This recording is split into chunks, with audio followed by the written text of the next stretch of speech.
Sorry, sir. Yeah? I have to take this one. Okay. Okay. Okay. I could use Yeah. either one of those.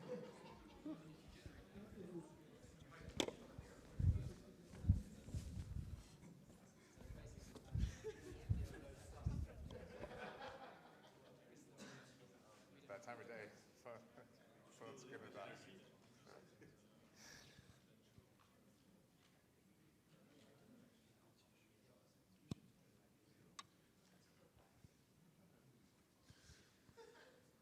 I feel like this is sort of an open source conference where there's no intros. You're just sort of show up and start talking at your appointed time. It's sort of on brand. I also understand that I'm the thing standing between you guys and happy hour. So thanks for sticking around.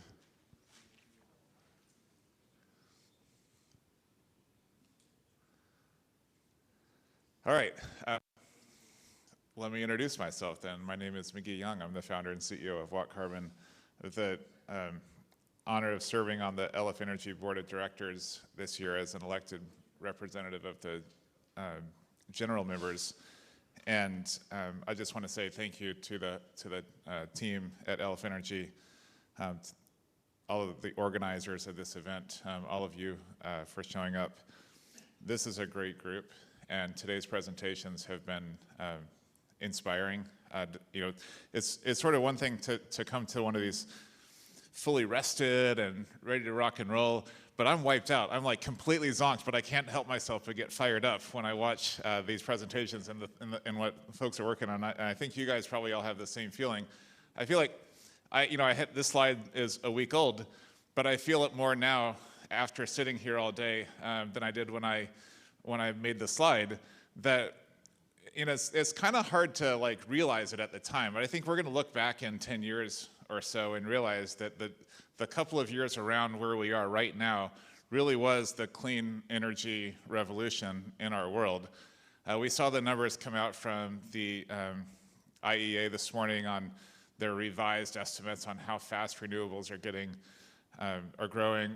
I saw data today while I was sitting on my phone checking Twitter about the Chinese taking, in Shanghai, they're taking bids for offshore wind off of Shanghai that's going to dwarf anything else that exists on the planet. This is really a remarkable time, and we're the sort of tip of the spear. We're making the tools that are driving the innovations. I'm excited. The reason that I'm here, so this energy revolution is interesting to me because it's partly driven by the fact that renewables are now like substantially cheaper than fossil fuels. And so we're seeing just a lot of growth simply because of economics.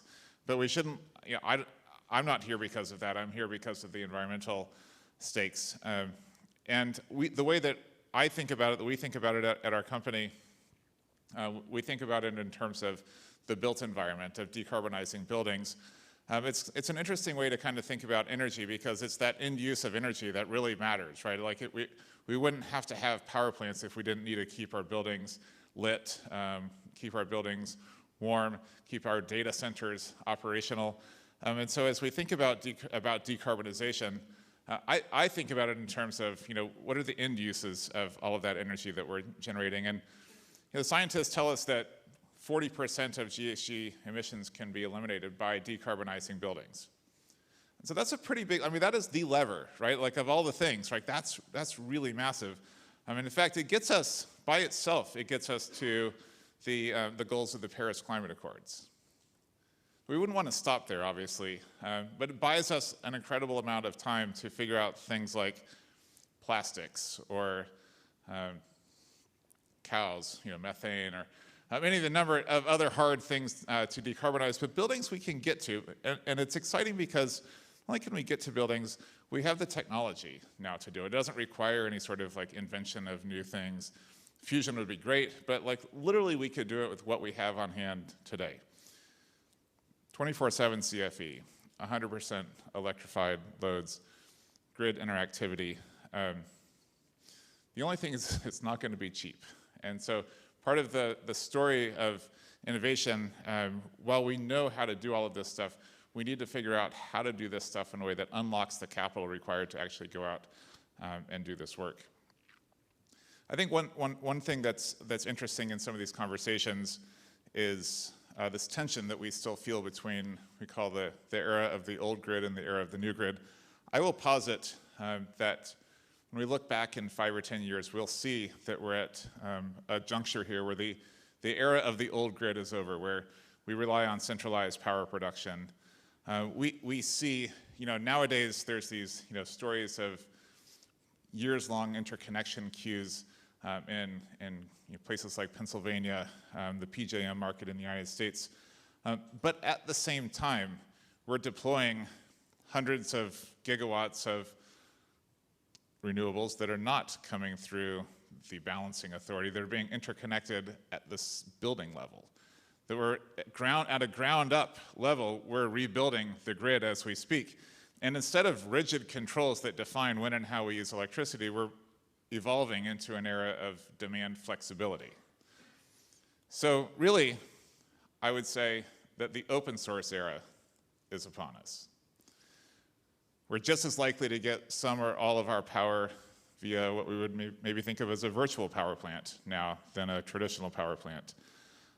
We have prosumers. That's a term that I really don't like, but maybe it's one that we need to get used to, where we're not only users of electricity, but we're part of the mix of resources that's required to keep our grid balanced. And we see the rise of independent power producers and new technologies that are enabling all of this stuff to happen. Now, what's interesting about this transition that we're in, to me, is that if you look back, maybe 10 or 20 years, it was pretty typical for us to just go out and get power, right? You just sign up with your utility and say, here's how much power I need, and that would be it. If you're working at a company, I look at some of the power, big power users who are in the room, the power companies that are in the room. You just get a call and say, hey, we're putting in a data center, we need so much power. Now, you have to ask for clean power. You have this net zero requirement to your power. So how do you go buy clean power? It turns out that's kind of complicated because you don't really know exactly how much to buy. And as we've seen from this, today's discussion, even concepts like 24/7 or emissionality bring complexity into the simple act of procuring power. And at the same time, the grid is changing. So we're not buying power from traditional power plants, we're buying power from this kind of new ecosystem of distributed energy resources and complex power systems. So how do we manage that transition is, I think, going to be one of the big challenges for all of us in this room to try to solve over the next decade or so. We think about it in terms of what we call carbon intelligence. So it's going to take a massive investment in carbon intelligence to be able to procure clean energy in the context of the changing grid. And one of the interesting kind of dimensions of this is that we've always kind of had an idea of a grid in which the supply on the grid would follow the demand for energy. So we would make enough energy to meet the demand at any given time of day. But now in this kind of new world of where we're trying to optimize for renewables, in fact, we're flipping the script a little bit, where demand is following supply. We want to use more energy when the clean stuff is available and use less energy when it's not being produced through renewable sources. This is a map, a load map of California's grid last week on the 18th, when you can see when I did my slides. What's striking about this is, so that blue line at the top is, this might be a good time for like audience participation here, to keep everybody awake. Len, what does that line on the top, that blue line on the top represent? Demand. That's demand, right? So that's how much we're using and then what is, Daniel, what do we call that shape, where it's kind of high in the morning, down the middle of the afternoon, and high in the, what animal is that named after? That's the duck curve. Do you guys have this in Europe, the duck curve? Is this a thing? You guys, a little bit? We're starting to call it we've got new names for it now. It's like the camel curve and the Grand Canyon curve. And, so this is, the irony of it is that partly that curve is low in the middle of the day. Anybody know why that curve goes down in the middle of the day in California?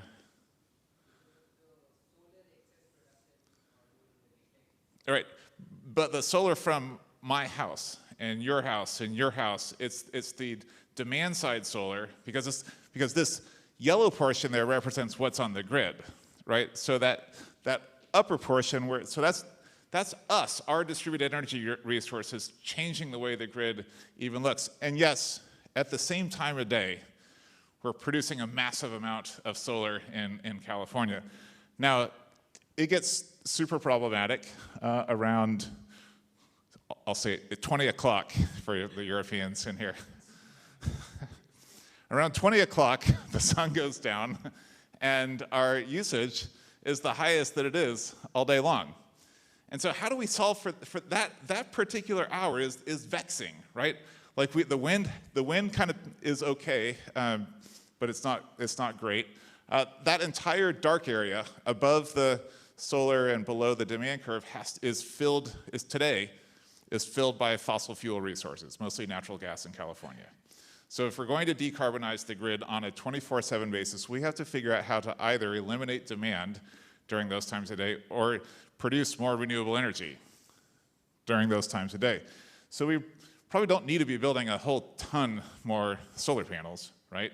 And we probably do need to be greatly investing in some amount of clean energy that's going to happen overnight. And my utility needs to stop encouraging me to use electricity at night, even though they profit more from it.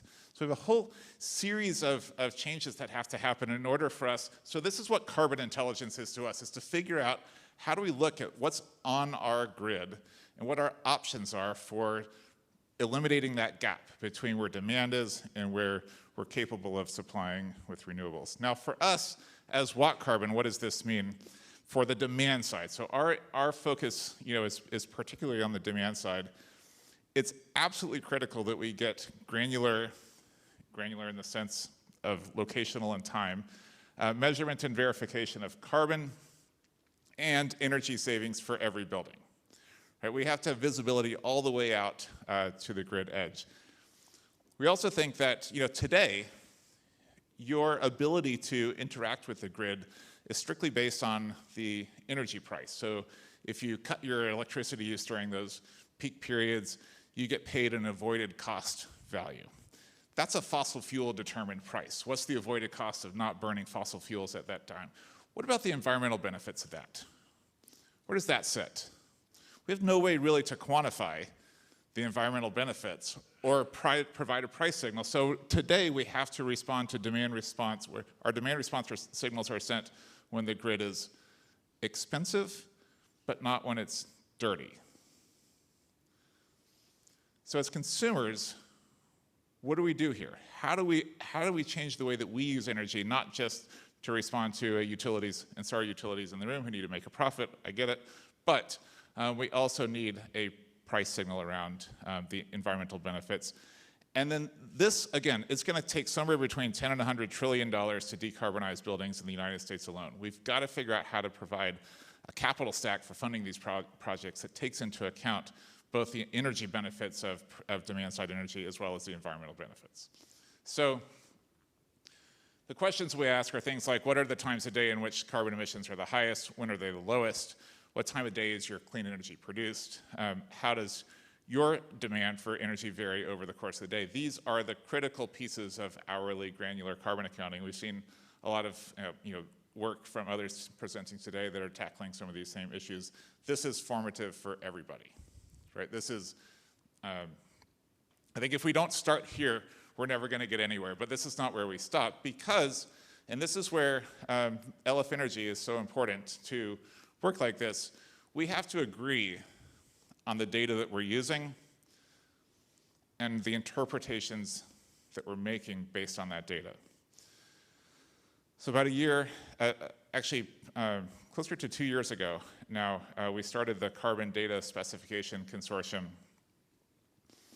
and raised this question of how are we going to unlock the data required to make the types of calculations that I was just talking about, to understand where your carbon emissions were coming from as a user of energy, to make those clean energy purchases, because they come from this data comes from a lot of different stakeholders.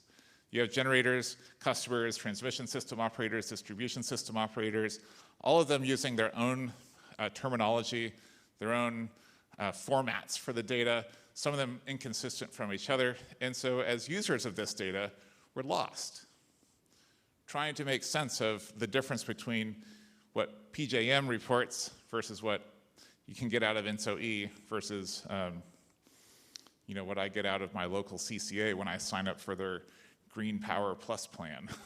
It's all kind of different versions of the same thing, and you don't know how to make heads or tails of it. So the carbon data specification is foundational for the work that we're going to do to try to create that commonality so that when we're both asking this question independently from each other, we can get the same carbon answer. Another project that was how I first got started with LF Energy about 5 years ago. I was the CTO of a company called Recurve, and we asked this question of how could you standardize measurement and verification of demand-side energy resources?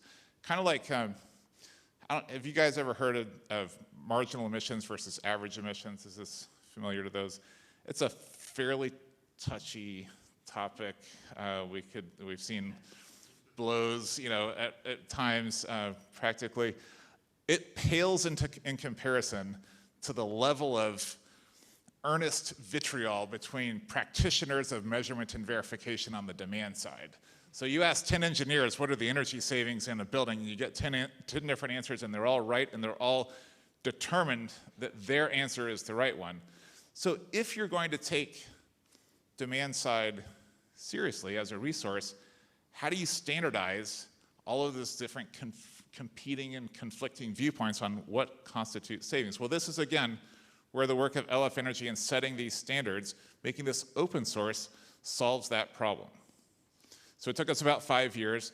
We brought in utilities, regulators, software companies, implementers, and created a standardized savings calculation for energy efficiency and demand response that's now being used across the United States for different types of programs where nobody's perfectly happy with exactly how it's implemented, but it reached that critical mass of constituents who agree that, yes, the perfect is the enemy, or the perfect should not be the enemy of the good. And if we can align around a shared set of understandings about how we arrive at these answers, we can actually build functional markets. So I'm going to spend a little bit of time here just kind of talking through demand response, and then we'll open up for Q&A. So just so you guys are sort of, I'm not sure how many demand response practitioners are in the room here, so I'll kind of like hit a few of high points. So this idea of avoided energy use is actually quite robust in the industry. There's international standards bodies, organizations like ASHRAE, IPMVP, the Uniform Methods Project, et cetera, that have all sort of come up with ways of standardizing the way to calculate avoided energy use. We take this one step farther when we make the carbon case, right? So you multiply your avoided energy use by the carbon emissions intensity to get avoided carbon emissions. In the United States, there's the Federal Energy Regulatory Commission, which manages the RTOs in the US, has, back in 2020, issued regulations that said, as an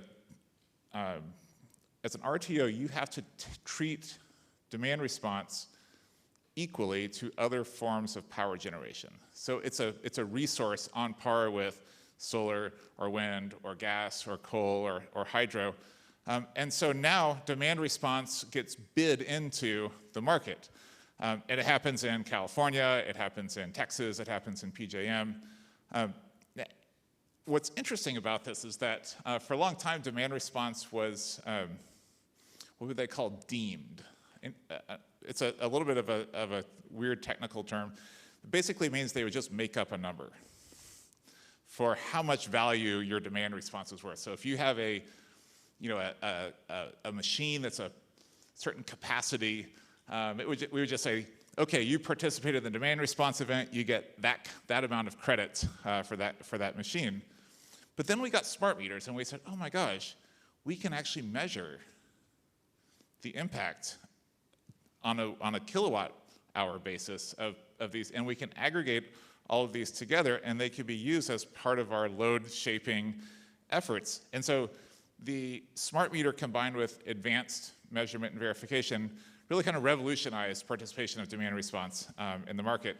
And now we have these state-of-the-art models that are hosted by LF Energy that provide incredible granularity of demand response impact. So just to kind of show you what it looks like up close, a demand response event period is maybe an hour, maybe 2 hours. And so the question that you ask yourself is, how much energy would have been used if we hadn't participated in that demand response event? So if you're deploying a battery, for example, what's your normal deployment for a battery? If you're charging a car, what's your normal amount that you charge your car? If you're running your air conditioner or you're turning off your air conditioner, what's your normal rate? It's because the grid is expecting that continued energy use at the same rate as it all, but demand response interrupts that and says, actually, let's not use a whole bunch of that energy so that we don't have to use as much, we don't have to generate as much on the grid. So you can see the example here. This building participated in a demand response event. The blue line represents what they actually used, and the dotted line represents what they would have used had they not turned off their equipment. Now, what's interesting is demand response doesn't always work. And before, this is why it was kind of like a little bit of a off to the side sort of thing, because we're like, well, is it really being turned off? How do we know what the real impact is? And you can see the example on the left there is a good example of a building that was pretending to participate. These are actual buildings doing demand response, and it just didn't do anything. And the building on the right is really actually kind of interesting too, because it pre-cooled and then dropped its consumption, but it was a 4-hour event, and it got, I guess the building owners got hot in there or something, and so they turned back the air conditioner back on like halfway through the event. And so like, how does that count exactly? It's sort of and how can we reflect this broadly in the grid impact of demand response? We have to know what's happening on an hour-by-hour basis in order to credit the demand response for the impact that it's having. Okay, I'm going to show you one last kind of interesting thing. So this is what solar generation, kind of typically looks like. It's pretty consistent when the sun is up, solar panels are we look at it negative generation. And this is, again, you think about in California, the emissions, the sort of avoided emissions here are kind of de minimis, right? Because we've got, mostly it's a pretty clean grid already, so when you're overproducing your solar, you're not really displacing a lot of carbon-based energy on the grid. Demand response shifts that over into the evening hours. And that's where the magic happens, right? Now we're using that avoided energy use to offset I shouldn't use the word offset, to avoid the generation that's coming primarily, almost solely from fossil fuel power plants. Now you can see this is sort of an aggregated portfolio. You can see typically with demand response, you get some pre-cooling or some charging up of your, which is actually pretty good because that's happening during the day when the sun's shining, and then the offtake happening in the evening hours when you need it most. So if we think about this in terms of an emissions impact, what does that mean? In California, on average, over the course of a year, a residential home is going to use electricity that has about 200 grams per kilowatt hour of emissions associated with it. That's sort of an average hourly over the course of a year. And the solar production in California, since it's happening when the grid's pretty clean already, is a lot less than that. So if you just bought the 100% solar plan from your utility, that solar production would be not quite reaching the same level of emissions impact as your own consumption.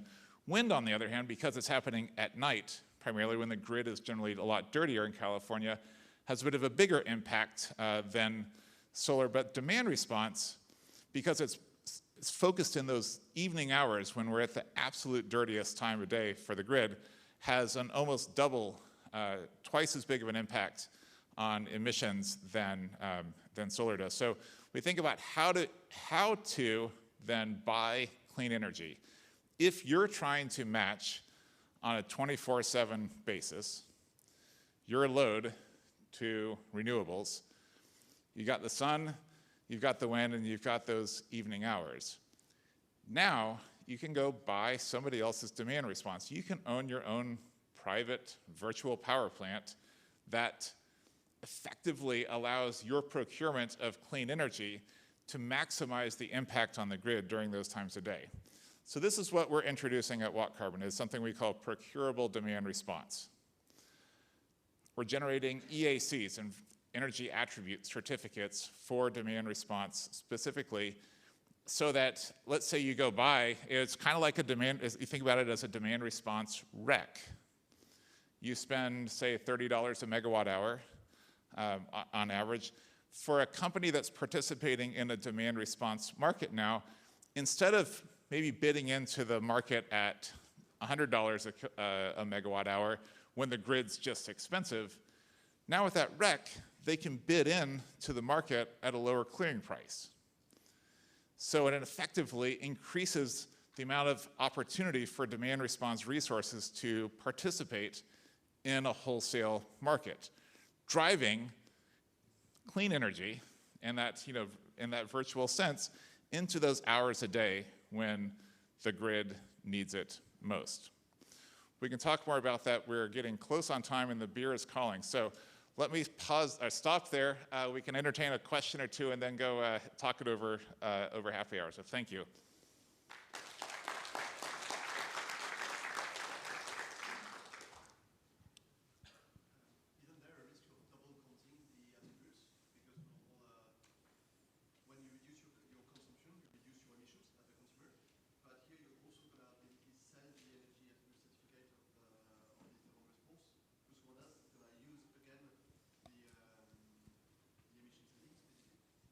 Yeah, so the question is on double counting, and if you do, carbon accounting the wrong way, you're absolutely setting yourselves up for double counting.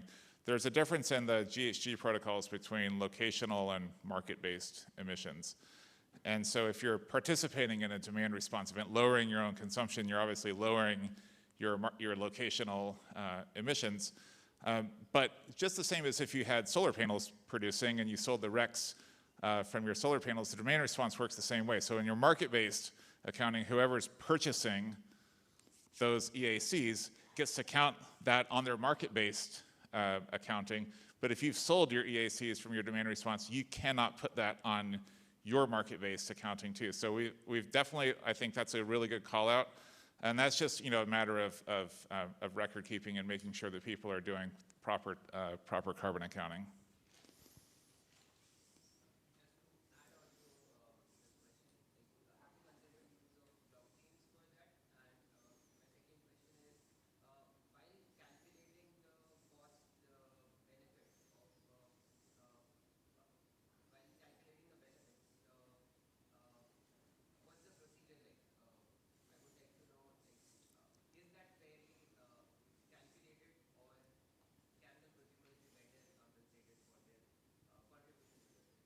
What was the first question? Oh, the blockchain. I'm about to offend like the entire room here. I'm sort of a blockchain skeptic. I'm a big fan of traditional databases for this stuff. Sorry, sorry, not sorry, maybe. So no, we don't use blockchain, and every single calculation is open source, based on published methods and code base. So, and documented, right? So anybody who wants to participate can have access to the same source code, and if it's your data, you obviously have access to the data to get the same answer, and I think that's absolutely critical.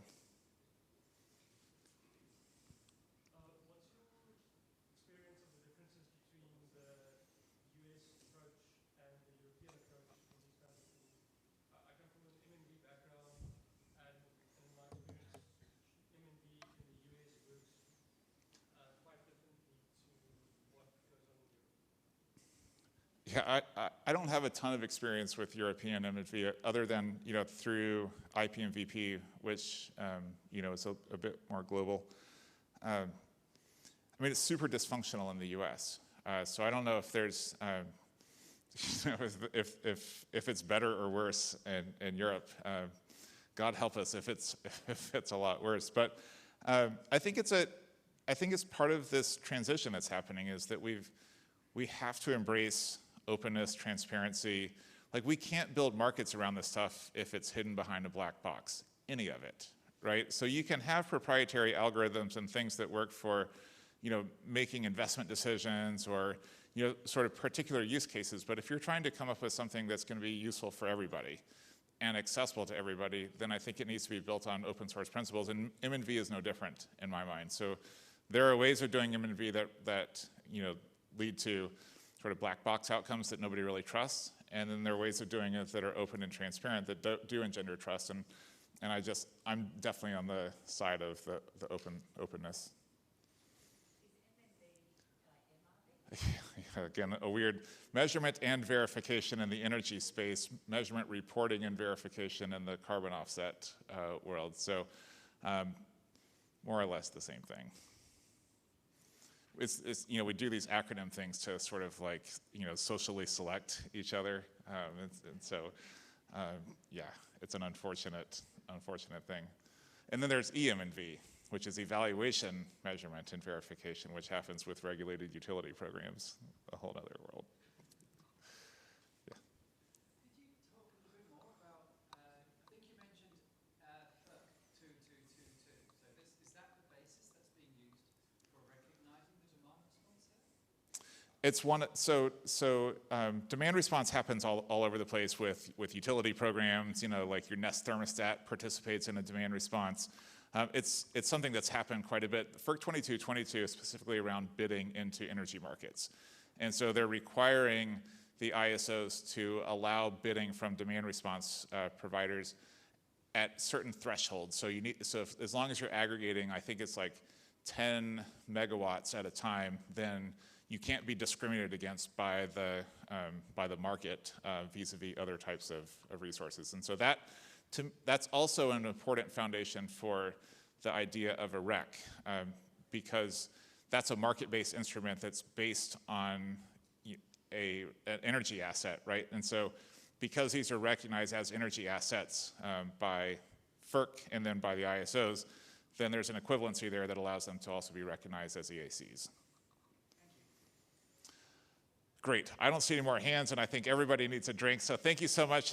Thanks to everybody for all day long. See you tomorrow.